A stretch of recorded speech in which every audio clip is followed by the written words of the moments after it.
Good morning, friends. It's Meredith with Pop Vintage and Home. It's Sunday, September 1st, Labor Day weekend. I hope everyone is having a relaxing, crafty weekend. I have a quick estate sale haul to share with you this morning. I went to an estate sale yesterday. It was not the best estate sale in the world by any means, but I did manage to pick up a few things. Initially, I went to this estate sale because it was at the home of a woman who had a huge stash of sewing supplies, fabrics. She was a quilter. And I had seen a photo of her sewing room on the website of the estate sale company, and it showed this huge floor to ceiling built-in shelving unit filled with bins that themselves were filled with fabric scraps. So I was hoping I could score some fabric. Suffice to say, I did not. By the time I got there on Saturday, which was the second day of the estate sale, the fabric was cleaned out, just completely cleaned out. That said, I did come away with some interesting items, starting with some old books. This is a Collier's Junior Classics, the Young Folks Shelf of Books. There was a whole set of these at the estate sale. I took two. This one is the first one in the series, ABC Go.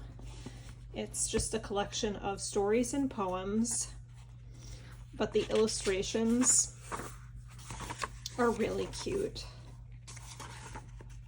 And this book and the other book, all of the books were $2, all of the hardcovers.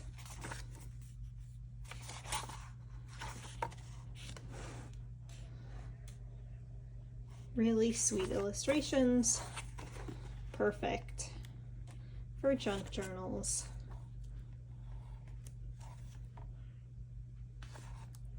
So I'll just flip through a few of the pages to give you a feel for the illustrations. Wonderful little poems. I love this one. That would be a great corner tuck spot. And this one is so cute too. And I love this one with the sun and the morning glories in this one.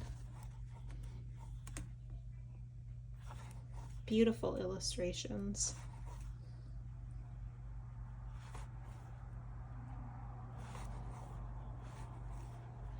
The other book is upstairs in my son's bedroom because I was reading some of the stories to him last night. This is funny. Oh, the bears. So the other children's book in this series is fairy tales and Greek and Roman mythology.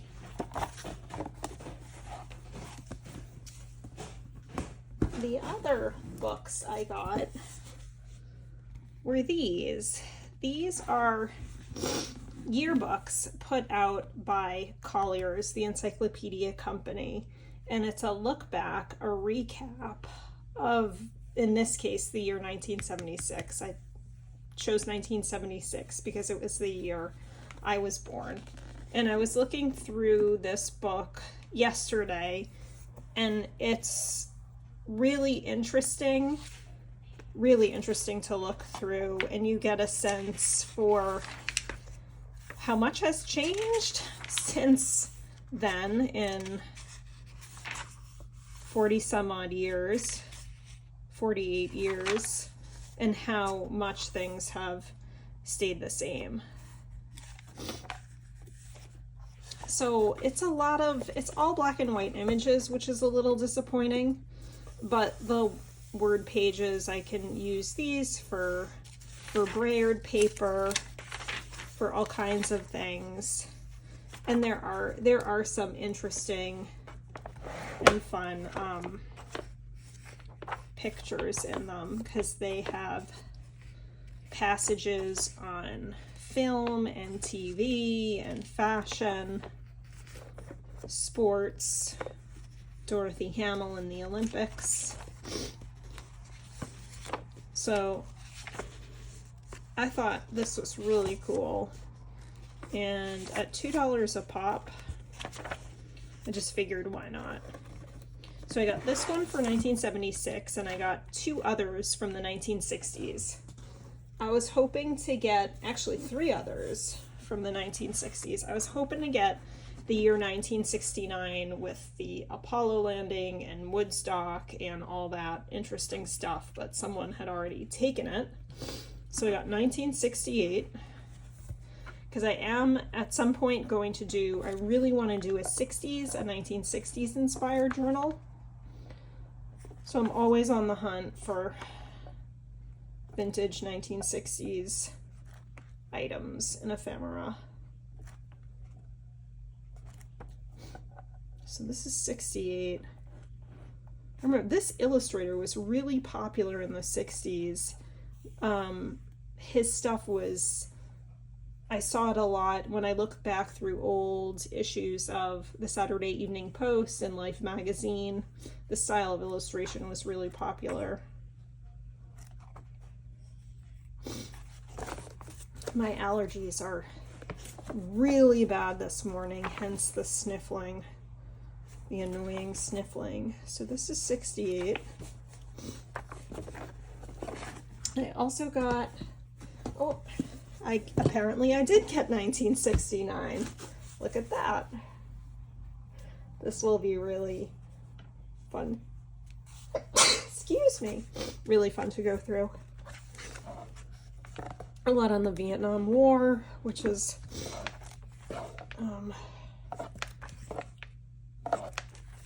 important to remember. Oh, I'm gonna sneeze again, I think. Whew. Pardon me. Oops.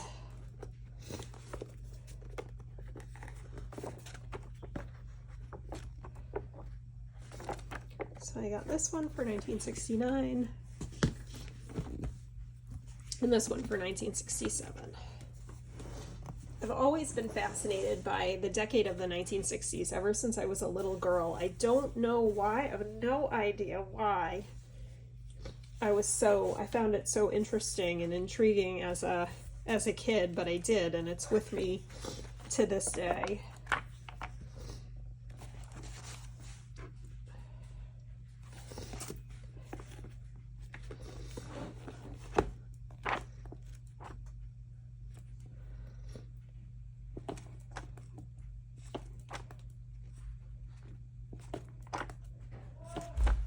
And my husband is coming into the house right now from a run.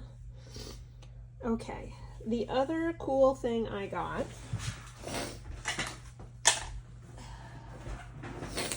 who remembers this? Who remembers this game? When I saw it at the estate sale, I had to have it because I played it as a kid. We had it.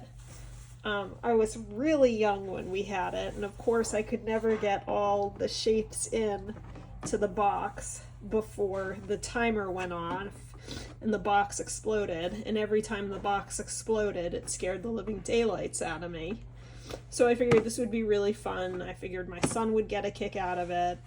It was $3. I snagged it, brought it home, and we discovered it doesn't work. Oh well. The box is cool, and even though it doesn't work, it did have all the pieces, which was amazing. We still played it anyway, and we just used the timer on my iPhone. So that brought back some nostalgia.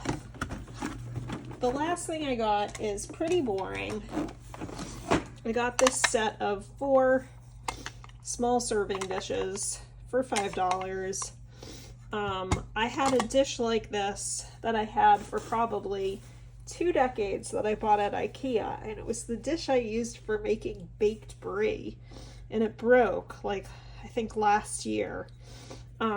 So I got this set of 4, so if one breaks, I have 3 others. I can still have my my baked brie. So since it was the second day, the estate sale company was giving everyone 25% off. So what would have cost me $20 for everything only cost $15, which was cool. So that's my small estate sale haul.